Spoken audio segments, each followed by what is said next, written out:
7 دلیلی که با کسی میری توی رابطه باید ازدواج نمیکنه یا حتی فرار میکنه. اولیش مریض ازدواج بودنه. این ویژگی که متاسفانه تو خانوما بیشتره. دیت اول سلام، خوبی، اسمت چیه؟ قصد ازدواج داری؟ کی؟ چند وقت نیاز به آشنایی داری؟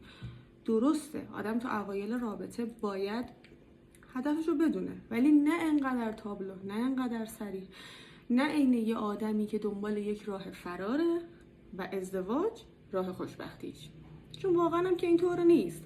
پس بهتره آدم خودشو انقدر ضعیف و محتاج نشون نده، چون اون آدمم، اون مرد هم مثل ما خانوما نیاز احساس داره، محبت داره، علاقه داره، دلش میخواد با کسی که آشناست، بهش علاقه منده ازدواج بکنه، به کسی که دوستش داره تعهد بده. اگه قرار بود اینجوری نباشه، اون آقای 35 ساله 40 ساله تا الان که از 20 سالگیش حساب کنی کم کم 15 بار تا 20 بار ازدواج کرده بود، اگه قرار بود با هر سلامی به وسلام برسه و ازدواج بکنه.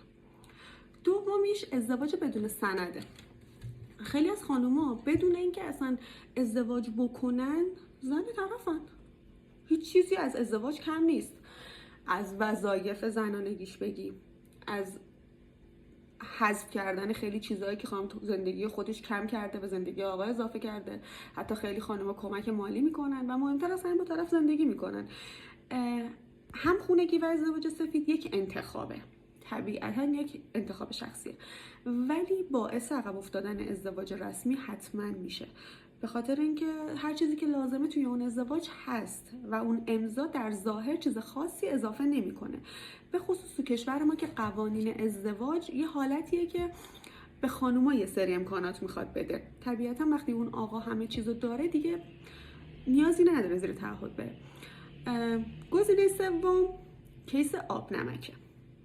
خیلی ها هستن، حالا این هم تو خانوماست هم تو آقایون، هیچ فرقی نداره، سالهای سال با یه شخصی میمونن تا گزینه مناسب رو پیدا بکنن و اصلا محدود به تایم خاصی هم نیست. 6 ماه، 1 سال، حتی بوده تا 10 سال طرف مونده، گشته، لذتش رو برده تا وقتی که همسر ایدئالش رو پیدا کرده و رفته.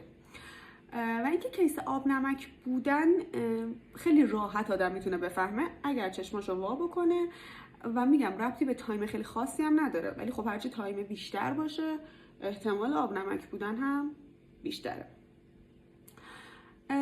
مورد چهارم تفاوت شخصیت و اهدافه.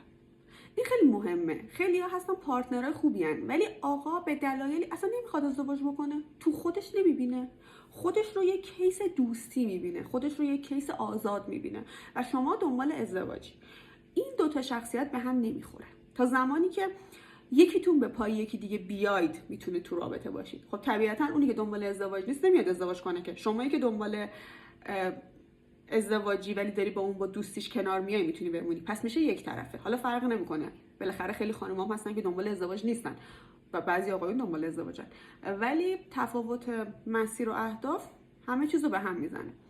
گزینه پنجم اینه که اون همین الان هم ازدواج کرده. بله، خیلی از موارد هست که اصلا آقا متأهله، خب دیگه چیه بیاد ازدواج کنه، اون قبلا ازدواجشو کرده.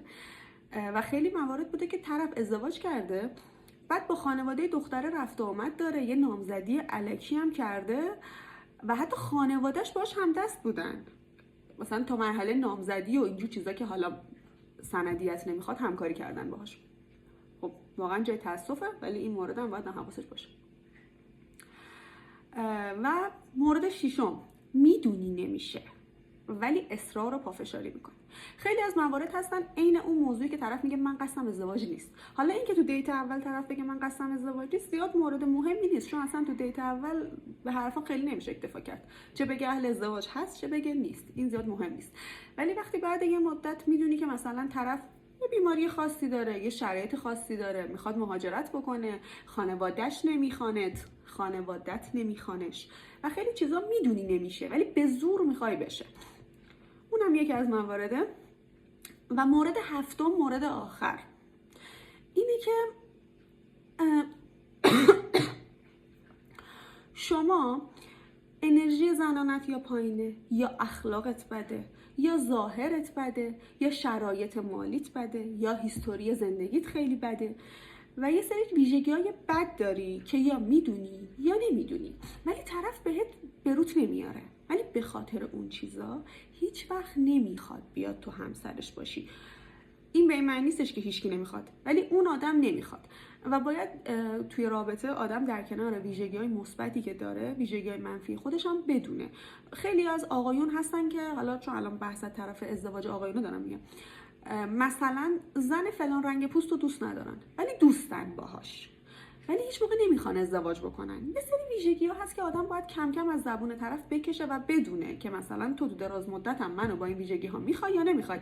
یکی از اصلی ترین ها بیماری‌های روانیه. خیلی‌ها هستن بیماری‌های روانی ناجور دارن، رفتارهای خیلی نابهنجار دارن و توی دوستی حالا به خاطر خوشگلیشون، به خاطر پولشون یا هر چی طرف تحملشون میکنه، ولی وقتی پای ازدواج وسط بیاد نه، طرف نمیاد با یه همچین آدمی ازدواج بکنه که بخواد یک عمر این زندگی رو تحمل بکنه.